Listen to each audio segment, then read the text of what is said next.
In this video I'm gonna show you what's new in Final Draft 10 and if this version is any good. Hi, this is Bela from the Writer's Territory, and in this video I'm gonna give you a quick tour around the new version of Final Draft that's just been released. And in the end I'll give you my personal opinion whether you should consider buying it or not. There are quite a few new tools that Final Draft has included, so let's see if the update is worth its salt. Let's jump right into it.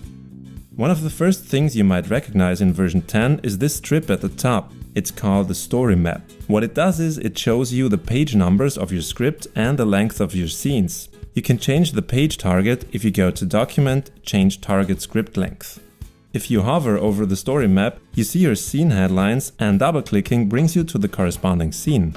The story map also shows you where certain points or beats in your story are if you link the notes from your beat board to a certain scene number. Let's see how that works.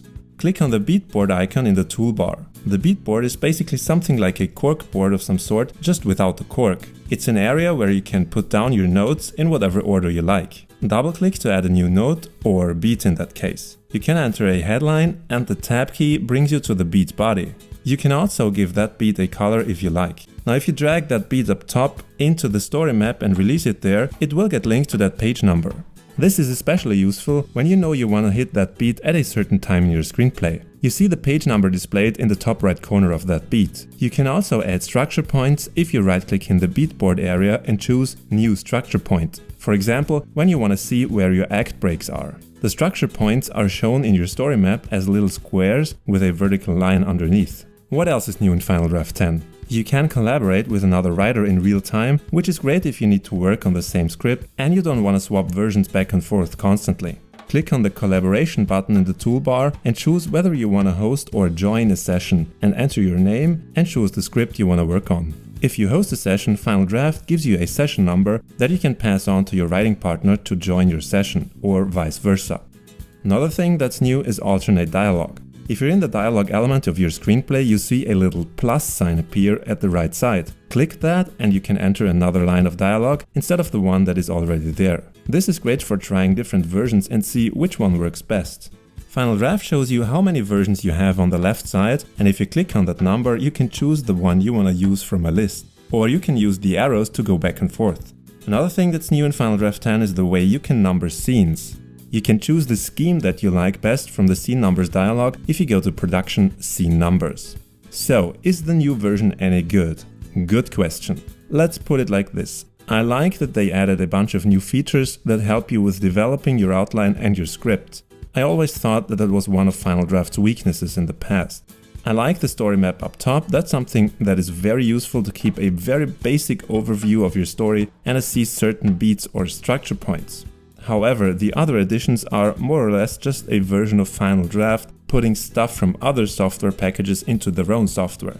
The beat board is somewhat similar to Scrivener's cork board or scalpel, both from Literature and Latte. It's not a revolutionary idea per se, and it must be said that if you were to buy Scrivener and Scalpel together, you'd still spend less than what only the update version of Final Draft 10 costs. Then again, why wouldn't they include tools that are great for writers into their own software? If they're useful, great, it's nice that they did.